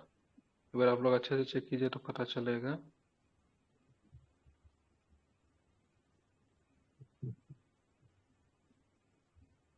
स्टैटिक सोसाइटी की स्थापना भी करवाया था ना इसने। विलियम अभिज्ञान जोन्स शकुंतला क्या था? अभिज्ञान विलियम शकुंतला होगा, जोन्स महाभारत नहीं होगा। ठीक है, अभिज्ञान शकुंतला महाभारत होगा का ये। तो गूगल पे कुछ और दिखा रहा है, कोई गांगुली करके है। गूगल अपना अलग सारी लेके मोहन चलता है। गांगुली। विलियम जोन्स हाँ, ये किसका फाउंडर था ये? क्या बोला? अभी जस्ट नाम एशियाटिक लिया। सोसाइटी का भी था, एशियाटिक 84 में सोसाइटी किया का था। अभिज्ञान शकुंतला के साथ किया था ये। क्या अभिज्ञान हाँ। शकुंतला है क्या? है, अभी सही हुआ। ठीक हाँ है, सही। चलिए। महाभारत को रजनामा बोलते, युद्ध की पुस्तक। ठीक है, हम्म। चलिए आगे चलेंगे। सीरिया के शासक तो बिंदुसार के दरबार में आया था। ठीक है, बिंदुसार ने इसे क्या क्या डिमांड कर डाले? शराब के साथ अंजीर, चखना भी मांगे थे। दूध और ठीक है, हाँ, और क्या मांगा था? जो भी देने से इनकार कर दिया था। एक शराब दास चखना दूध और क्या? मांगा था तो वो देने से इनकार कर दिया। हाँ ठीक है, और साथ में क्या मांगा था? तो दार्शनिक मांगे थे। तो अंजीर। उन्होंने बोला था भाई साहब हमारे यहाँ दार्शनिक को भेजा नहीं जाता। ठीक है, मदिरा अंजीर। ठीक है, एक दार्शनिक। चलिए। निम्नलिखित में किसने चंद्रगुप्त मौर्य तथा सेल्यूकस निकेटर की संधि का उल्लेख किया? तो किसने किया संधि का उल्लेख? किसने किया है? तो दोनों के बीच में संधि हो गया। बिल्कुल ठीक है, ध्यान में रखेंगे किसने किया है। तो ध्यान में रखेंगे, तो आपको ध्यान रखना प्लूटार्क ने किया है। किसने किया है? प्लूटार्क ने किया है। ठीक है, आगे चले। मेगास्थनीज के इंडिका के अनुसार बताइए क्या होगा इसका सही आंसर? भारत के कानून लिखित रूप में था, पहला क्वेश्चन। भारतीयों के भोजन में चावल का विशेष महत्व है। दूसरा, बिना मधुमक्खियों के भी शहद तैयार कर लिया जाता। तीसरा, भारत में लेखन कला उन्नत अवस्था में था। बताना इनमें से सही कथन की पहचान करें। डी। फोर तो पता है, फोर वो तो लिखा नहीं था क्योंकि वो कहता इसमें था। कॉन्ट्राडिक्शन है, या तो ये सही होगा या तो ये सही होगा, क्योंकि हाँ, कानून फोर लिखित रूप में गलत था। है। ठीक है, तो ये भारत में लेखन कला, ठीक है, उन्नत अवस्था में था, कानून ये गलत है और उसने ये कहा गलत था है। नहीं था। हाँ बिल्कुल ठीक है। भारत में कानून लिखित रूप में नहीं था। ठीक है, भारत में लेखन कला का उन्नत अवस्था में नहीं था। बाकी भारतीय के भोजन में चावल विशेष प्रियता अभी भी है। अब बिना मक्खियों के ही शहद तैयार कर लिया जाता है, ये भी सही है। ठीक है, दोनों सही है, मतलब क्या, 2 और 3 स्टेटमेंट क्या है आपका सही है। ठीक है, ध्यान रखेंगे। शहद तैयार हो हाँ, जाता। अब करते थे, अब करके देखना ये पड़ेगा। ठीक सही। है, मदिरा चीनी से नहीं कर सकते। मदिरा का प्रयोग केवल यज्ञ में किया जाता था। मदिरा, शराब पीना अलाउ था, कब याद था। ठीक है, केवल यज्ञ में मदिरा का प्रयोग करते थे, इन्होंने ऐसा लिखा है। यज्ञ में शराब ठीक है, क्या होता होगा। अब क्या करता होगा नहीं, लेकिन यज्ञ में खुशी के अवसर पर जो शराब पीते थे उसको क्या बोलते थे, सोमरस बोलते थे। क्या बोलते थे, वैदिक काल में सोमरस बोलते थे। ठीक है, जो कि यज्ञ के अवसर पर लोगों को दिया जाता, सोमपान करवाया जाता सोम था, मतलब सर नाम सुने, भगवान भगवान सोमपान। का भगवान का दिया हुआ हाँ प्रसाद। ठीक है, बिल्कुल, हाँ, बस। प्रसाद ही समझिए उसको। ठीक है, इसके लिए विशेष प्रकार के, मतलब पर्वत से उसको मनाते। उस पर्वत का नाम क्या है, मंजू पर्वत नहीं, मुंजवट, क्या बोलते थे, मुंजवट पर्वत से उसको मंगाते थे। ठीक है, सोमरस को। ठीक है, एक और भी था। ठीक है, एक बोलते थे उसको, क्या, सूरा बोलते थे। सूरा पान करना ना आपराधिक था, मतलब जो लोग भी सूरा पान करता था उनको समाज से दुत्कारा जाता था। सूरा पान करना अलाउ नहीं था। ठीक है, जबकि सोमरस पान करना अलाउ था। आप ठीक है, हाँ, तो सूरा अलाउ नहीं था, ये भी एक तरह का शराब ही था, लेकिन ये अलाउ नहीं था, जबकि सोमरस जो था अलाउ था। ठीक है, हालांकि सभी लोगों को उपलब्ध नहीं था, क्योंकि सूरा कोई भी आराम से पी सकता था, कोई दिक्कत नहीं। हालांकि जो पीते थे उनको सजा वगैरह का प्रावधान दिया गया था, चुरा के पीते होंगे उसमें। चलिए, अशोक 273 ईसा पूर्व में गद्दी पे बैठा, किंतु उसका राज्याभिषेक कब हुआ। 269। 269। दो सौ हाँ, तो इसे क्या उनहत्तर पता में चलता है, इसे क्या पता चलता है। कलिंग युद्ध के 8वें वर्ष बाद। है? पूछ क्या रहे, बता क्या रही है। ठीक है, मैं पूछ रहा हूँ 269 में। ठीक है, उसका राज्याभिषेक हो गया। बिंदुसार की मृत्यु 269 में होती है। हाँ, उसके ठीक 4 है, साल बाद बैठ। 4 वर्षों तक वो क्यों नहीं बैठा, क्योंकि वो युद्ध में फंसा हुआ। इसीलिए अशोक पे आरोप क्या लगता है कि श्रीलंका ग्रंथ है, ठीक है, जिसपे लगता है कि उसने 100 भाइयों की हत्या की थी, 99 भाइयों की हत्या की थी। 99। श्रीलंका का एक ग्रंथ है जिसका नाम है दीपवंश। इसीलिए बोला जाता है 4 वर्षों तक वो उत्तराधिकारी के युद्ध में फंसा हुआ रहा।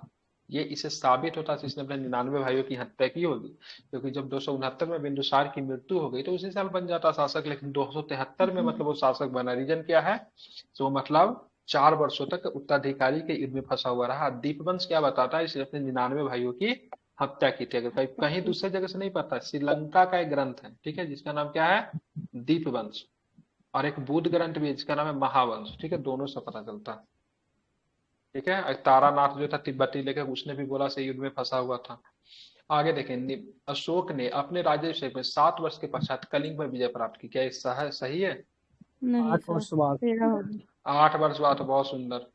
आगे देखें, हाथी के उपाभिलेख से पता चलता है कलिंग विजय के समय संभवतः वहां का राजा नंदराज था। अभी जस्ट थोड़ा पहले बताया हूँ। ये सही सही है है, सर। जी। ठीक है, बहुत सुंदर। ठीक है, नहीं, तो वहां का सही है, नहीं, सही है, सही है, सही है। सही सही है। ठीक है, नंदराज यस वहां का यस। राजा था। ठीक है, राजधानी कहाँ थी, राजधानी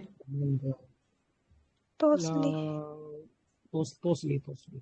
तोसली। ठीक है, हम्म। तोसली जो थी उसकी राजधानी थी। ठीक है, ध्यान में रखेंगे। ठीक है, अशोक को बौद्ध धर्म को किसने दीक्षित किया, किसने अशोक को बौद्ध धर्म में दीक्षित किया, उपगुप्त। उपगुप्त ने। ठीक है, और राधागुप्त कौन था, वो राधागुप्त कौन था, वही जो राधागुप्त चाणक्य का चाणक्य का उत्तराधिकारी। उत्तराधिकारी था। चलिए, बहुत अच्छा। सुंदर, वेरी गुड, चाणक्य का Yes. उत्तराधिकारी था। ठीक है, चाणक्य का बेटा था क्या। किस चीज उत्तराधिकारी से था, था बेटा कह लीजिए कौन था। अब अभी ये मेगा का उत्तराधिकारी बात करेंगे तो डाइमेकस को माना जाता है, लेकिन हम्म। बेटा नहीं, ये लिखा तो नहीं है। गुप्त चाणक्य गुप्त का लिखा है तो बेटा ही कहीं होगा। हो सकता है। हो सकता है बेटा हो, लेकिन बेटा सा नहीं था, ठीक है। अशोक द्वारा आपने धम यात्रा के क्रम में लुम्बिनी की यात्रा किया, और अशोक द्वारा लुम्बिनी में भूमिकर को घटाकर कितना कर दिया गया, थोड़ा देर पहले ही वन चर्चा बाई की है, अगर याद एक होगा बटा तो आठ कर सकते हो। 1/8। बिल्कुल 1/8, ठीक है। एग्जाम में अगर 1/8 नहीं रहेगा, रहेगा 12.5%, 16%, 12.5 15%, साढ़े कितना बारह करेंगे, साढ़े परसेंट 12.5% कर दिया था, ठीक है, ध्यान में रखेंगे। पहले कितनी थी, एक ठीक है, बटा छः 16.5 बिल्कुल ठीक है, 16 हाँ, को 1/6 था, उसके बाद 1/8 कर दिया, ठीक है। कितने वर्ष में उसने लुम्बिनी की यात्रा की थी, अपने शासन के कैवें वर्ष में, 20। 20वें वर्ष में, कैवें वर्ष में की 12 थी लुम्बिनी की यात्रा, 20 20वें वर्ष, ठीक है। 20 में। 10वें वर्ष में कहाँ की यात्रा की थी, 10वें वर्ष बोध में गया।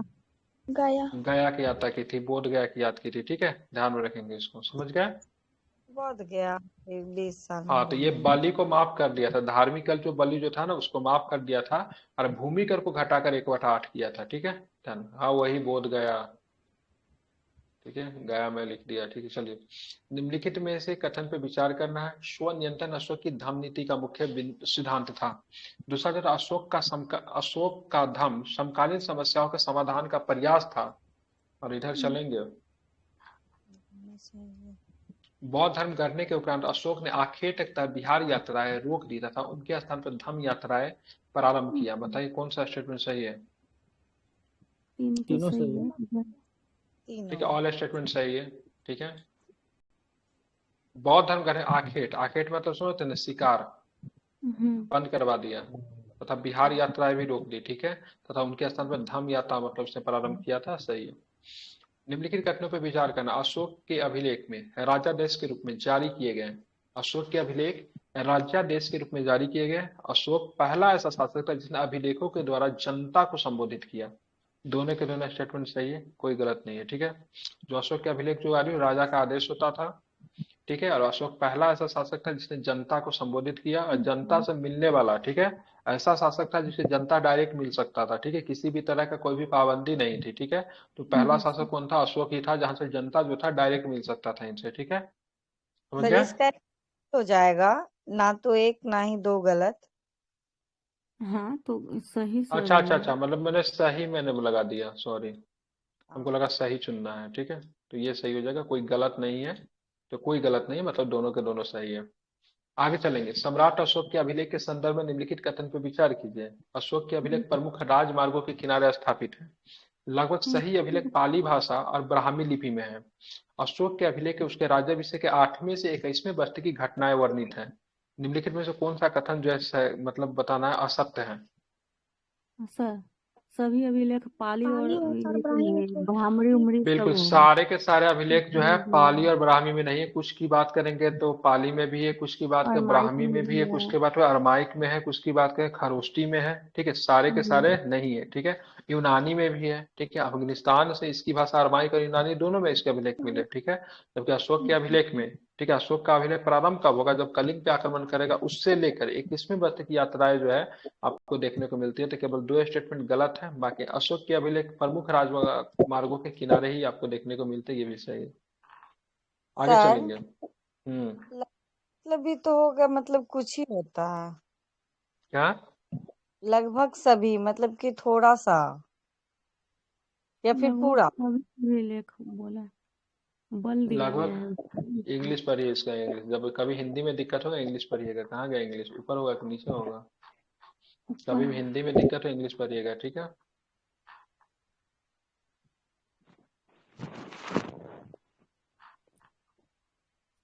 ऑलमोस्ट ऑल द, ठीक है, ऑलमोस्ट मतलब प्राय सभी, ऑलमोस्ट ऑल द का मतलब क्या होता है, प्राय सभी, मतलब कुछ को छोड़ के लगभग सभी, ठीक है। तो ऐसा नहीं है, इनके बहुत सारे अभिलेख की बात करेंगे तो अरमाइका में भी है, माइक बंद कीजिए, किनका माइक क्यों हो रहा है, अरमाइका में भी है, बात करेंगे बहुत सारे अभिलेख की बात, खरोष्टी में भी है, ठीक है, ध्यान में रखेंगे, ध्यान में रखना है, ठीक है। चलिए, लेकिन ज्यादातर अभिलेख अगर पूछेगा तो किसमें है,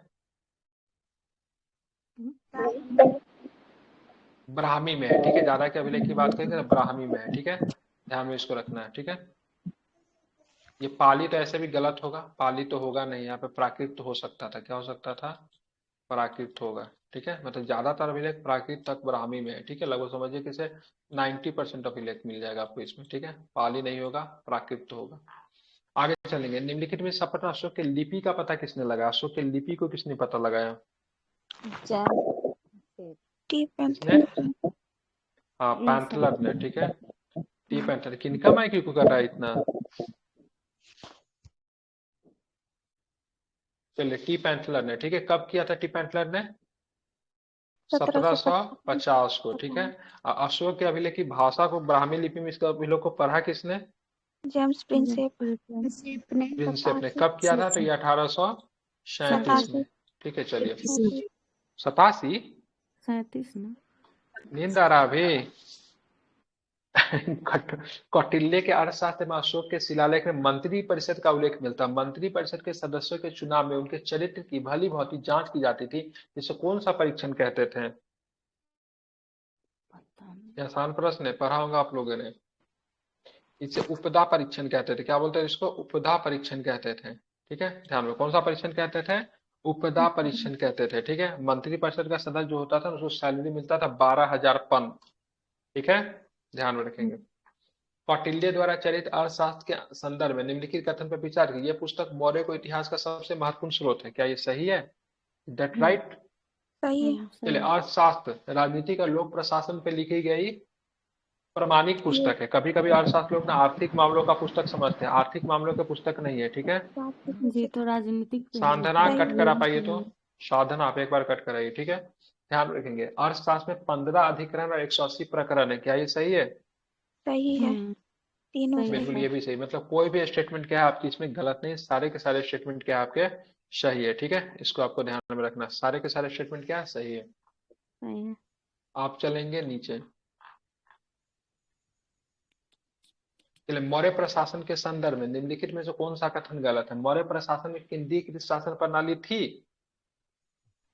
थी, बिल्कुल। शासक जो था प्रमुख था, ठीक है। सारा सत्ता जो था शासक में थी, ठीक है। मौर्य प्रशासन में केंद्रीकृत शासन प्रणाली थी, बिल्कुल। मौर्य साम्राज्य 5 बड़े प्रांतों में विभाजित था। प्रांतपति राजकीय 5 नहीं परिवार के लोगों के साथ साथ राजा के विश्वामित्र, राजा के विश्वास पात्र लोगों को ही नियुक्त किए जाते थे। मौर्य मौर्य साम्राज्य के प्रांतों को चक्र कहते थे, ये तो सही है। गांव और जिले के प्रशासन के लिए मध्यवर्ती स्तर था। ये 5 नहीं था, कितना था? 5 की जगह पे कितना होगा? कितना था? 6 बोला इनमें से कौन सा गलत है? क्या है इसका आंसर? मौर्य साम्राज्य 5 बड़े प्रांतों में प्रांतपति राजकीय परिवार के लोगों के साथ राजा के विश्वास पात्र लोग नियुक्त किए जाते थे। गलत क्या लिया है? 7 वर्गों में विभाजित था ना। तो समाज था था 7 वर्गों में विभाजित, ठीक है। प्रांत और 5 में प्रांत प्रांत तो 5 में ही था, ठीक है। मौर्य साम्राज्य 5 वर्ग, प्रांतपति, राजकीय, गांव और जिले प्रांतपति, राजकीय लोग होते हैं वो राजकुमार आर्यपुत्र कहलाते हैं कि लोगों के साथ साथ विश्वास पात्र लोगों को भी नियुक्त किया जाता ये तो सही है। सर डी वाला देखिए ना। है। गांव में जिले के प्रशासन के बीच एक मध्यवर्ती सरकार थी। हाँ सही तो है। गांव और जिले के बीच प्रशासन के मध्यवर्ती स्तर तो था ही। इसमें जब गलती नहीं केंद्र लग रहा, मगर ये सही है।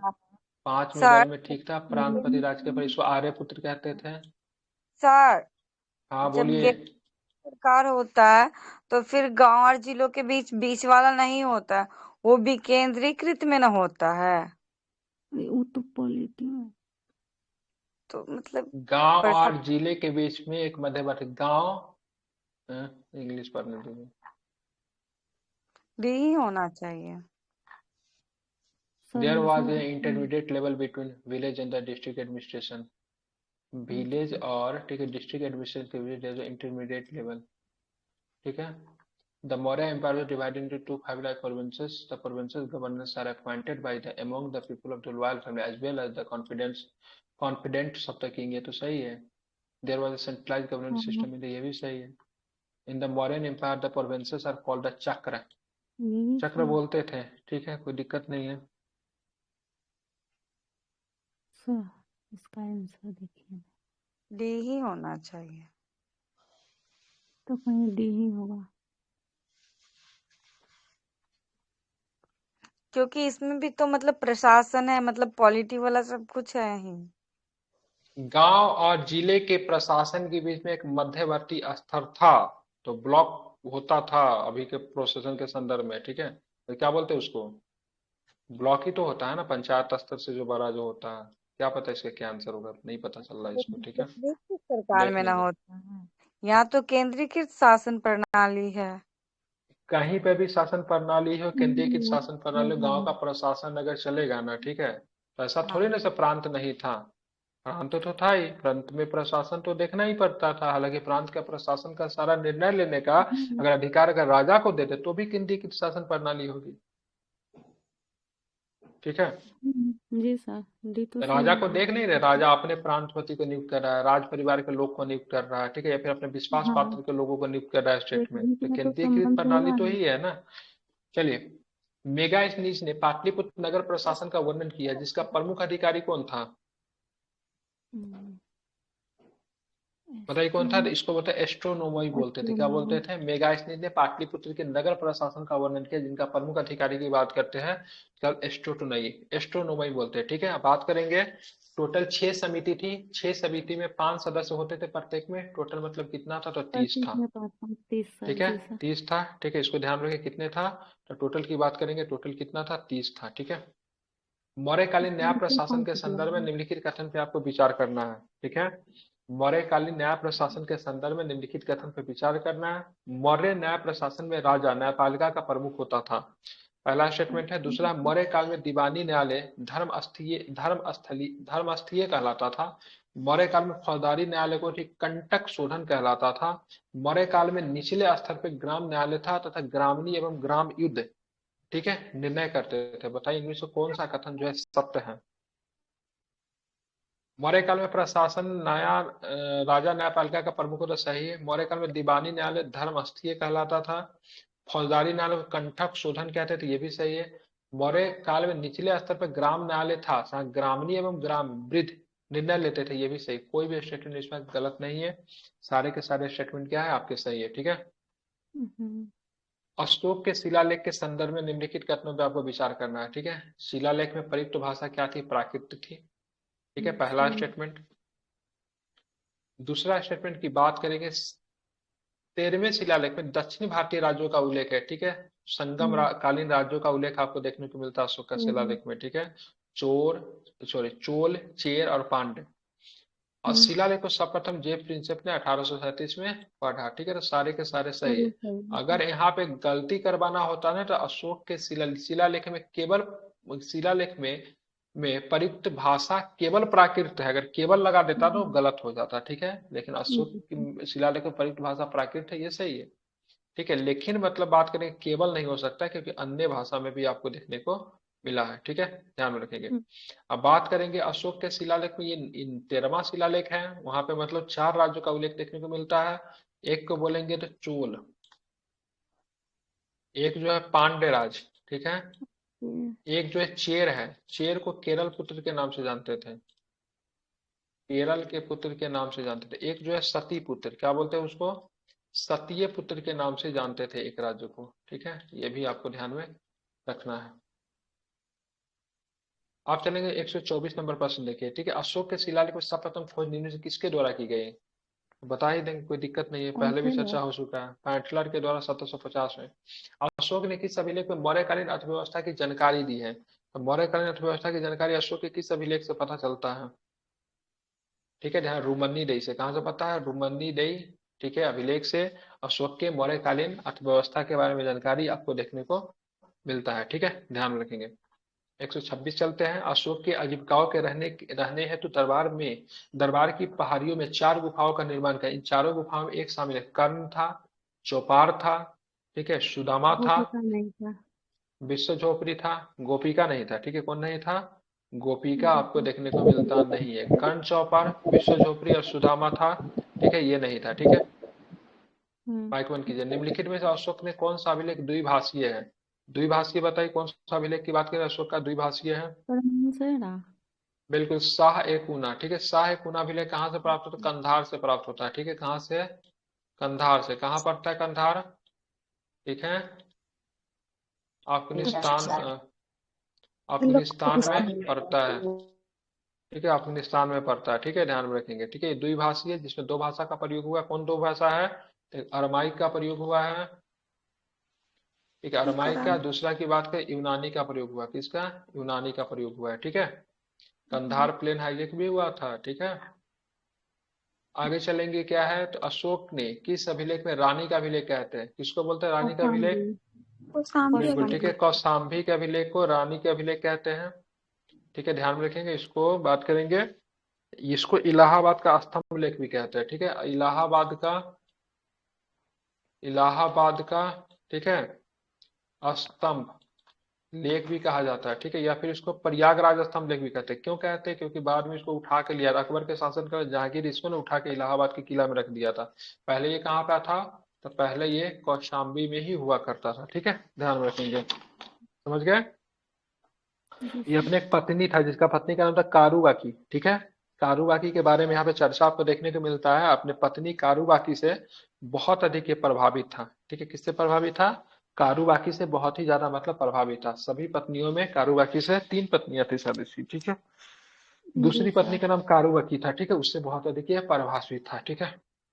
आगे चलेंगे, अशोक के स्तंभ लेख के संदर्भ में विचार कीजिए। अशोक ने 7वें स्तंभ लेख में आजीविकाओं का उल्लेख किया है। अशोक ने स्तंभ लेख, अशोक के स्तंभ लेख की संख्या 7 है, जो ब्राह्मी, खरोष्टी और माइका लिपि में लिखी गई है। बताना निम्नलिखित में कौन सा कथन जो है, ठीक है, सत्य है, बताइए,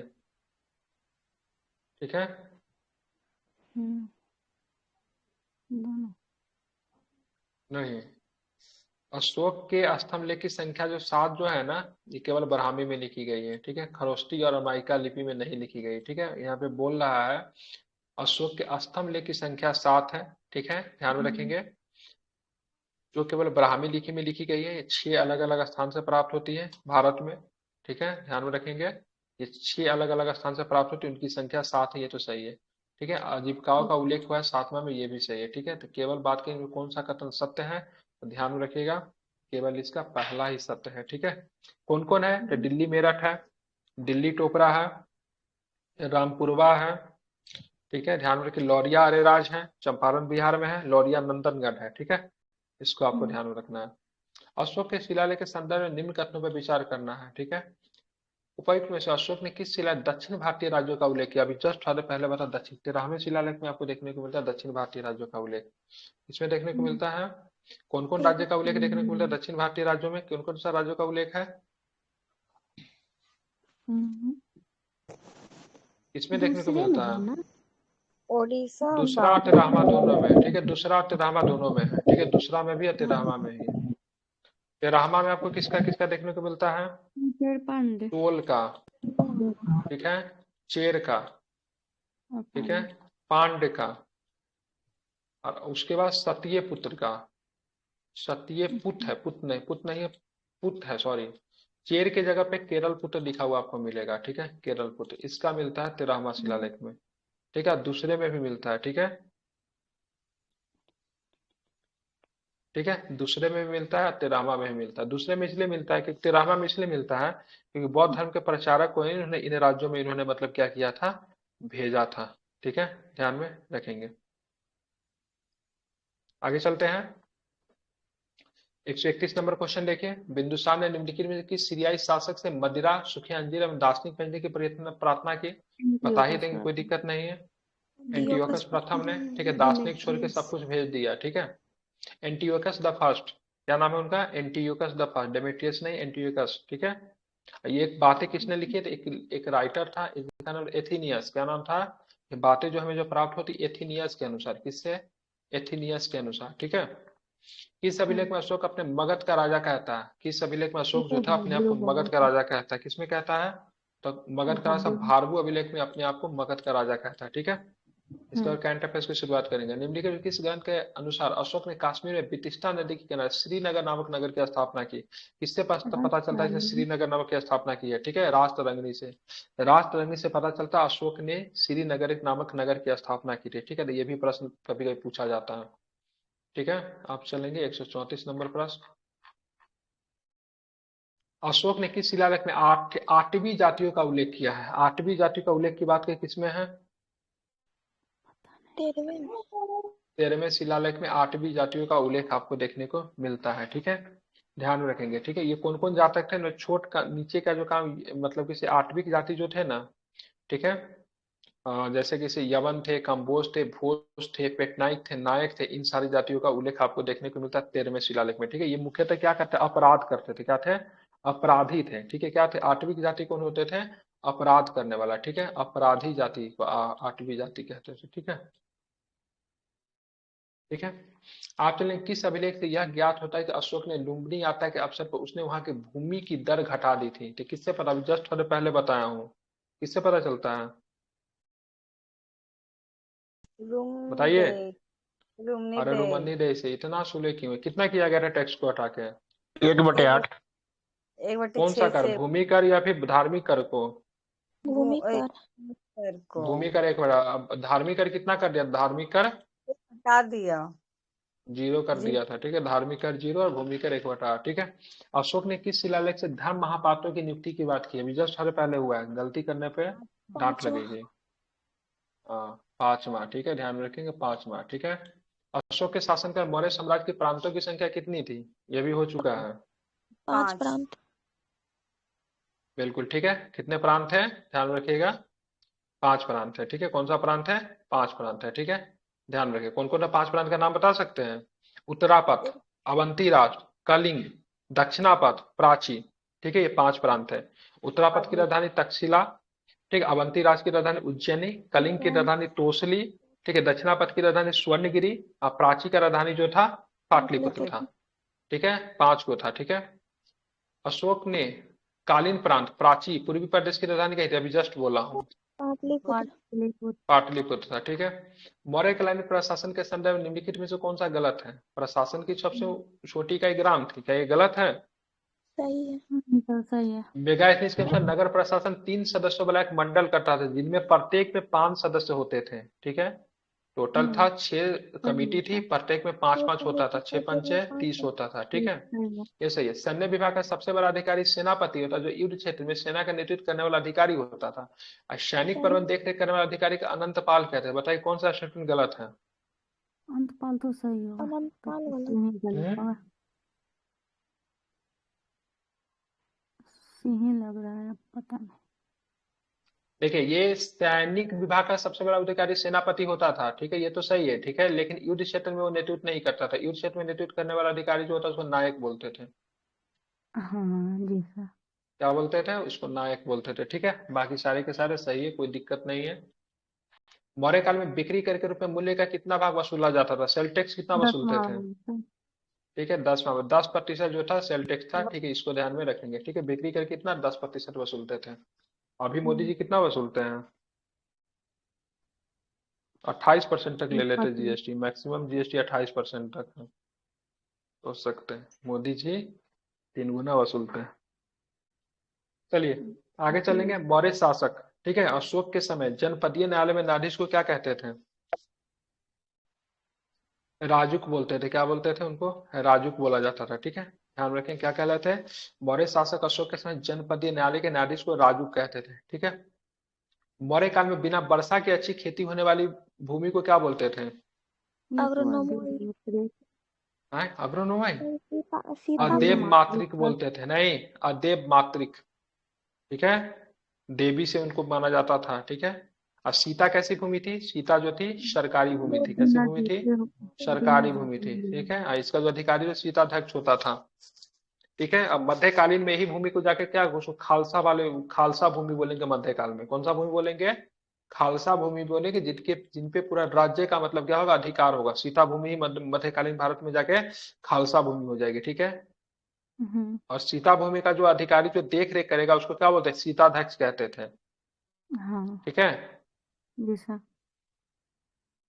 चलिए 143 नंबर देखेंगे। मौर्य काल में अग्रनोमई नामक अधिकारी का क्या काम था? ऊपर में ही था, ये मार्गों की देख रेख करता था। मार्गों की देख रेख करने वाला अधिकारी जो था ना, उसको एग्रोनोमी कहते थे। ठीक है, ध्यान रखेंगे।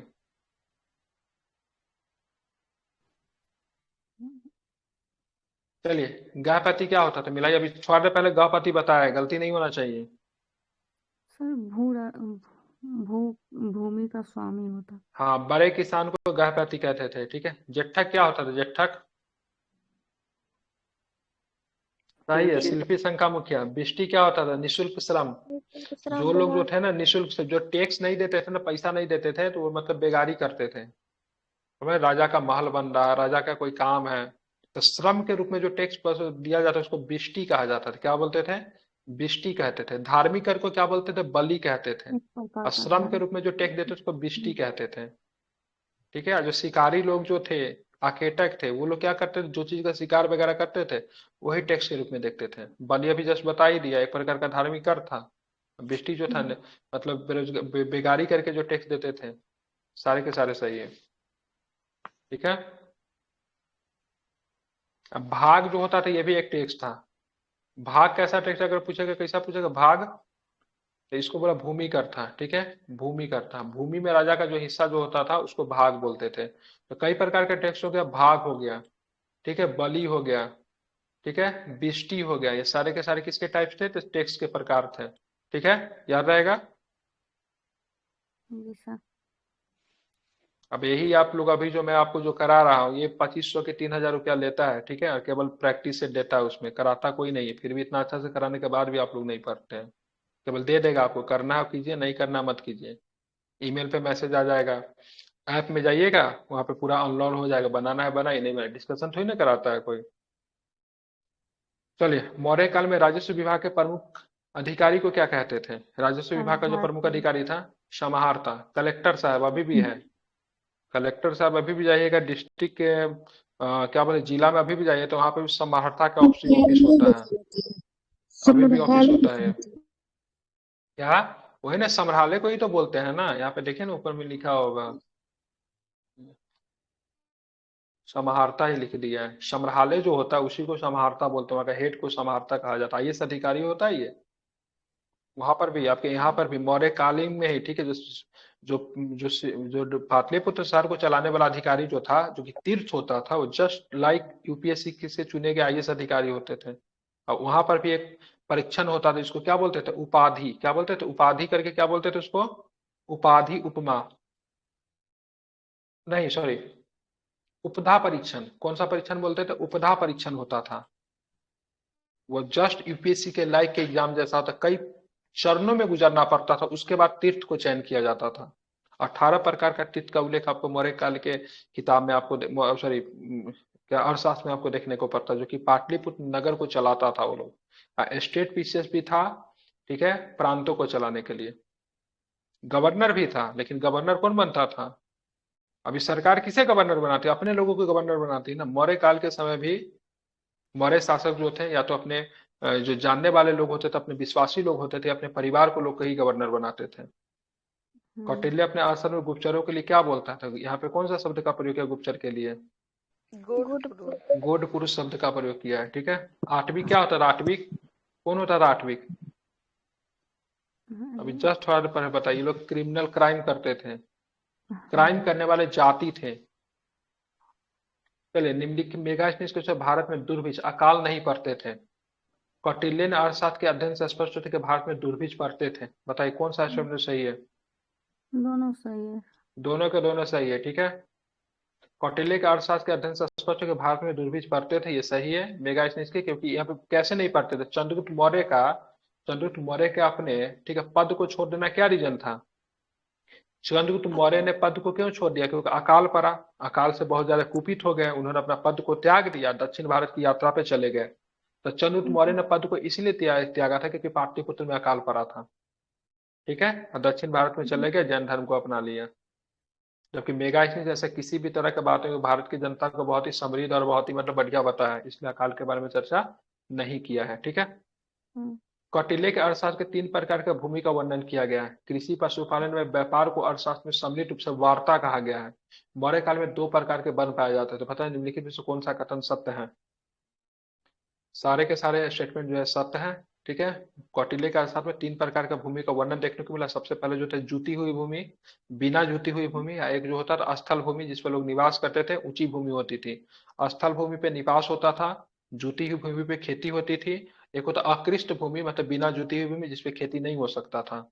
और तीनों के कृषि, पशुपालन, व्यापार, ठीक है, तीनों को मिला के अर्थशास्त्र में सम्मिलित वार्ता कहा गया है।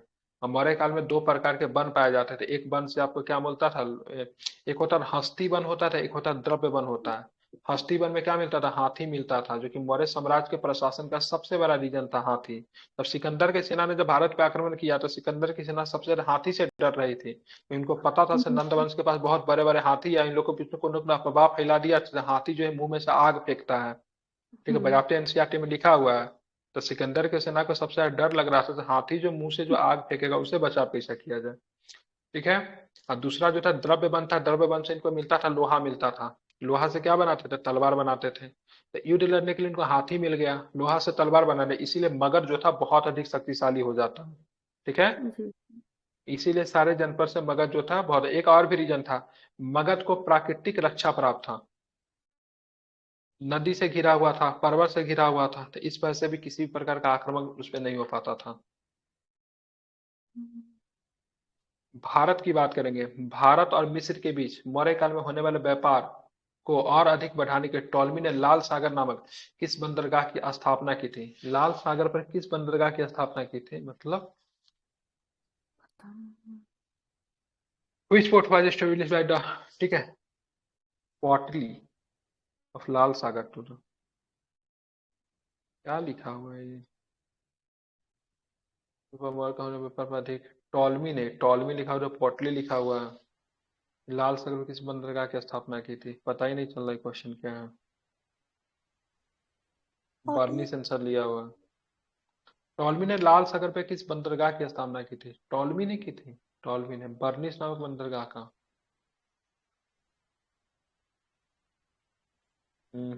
हाँ ठीक है, टॉलमी ने लाल सागर पे बर्निस नामक बंदरगाह की स्थापना की थी, सही है। ठीक है, ताकि मतलब भारत से व्यापार किया जाए, मुख्यतः हाथी दांत सीप, ठीक है, इन सब का व्यापार ये लोग करते थे। मौर्यकालीन सामाजिक व्यवस्था में संदर्भ में निम्नलिखित कथन पर विचार कीजिए। मेगास्थनीज ने मौर्यकालीन समाज का विभाजन जाति के आधार पर किया है। शूद्रों को सेना में भर्ती होने का अधिकार नहीं था। मेगास्थनीज को भारत में दास प्रथा नहीं थी। ठीक है, कौटिल्य ने अर्थशास्त्र के अनुसार दासों को कृषि कार्यों में बड़े पैमाने पर लगाया जाना मौर्यकाल की महत्वपूर्ण सामाजिक घटना थी।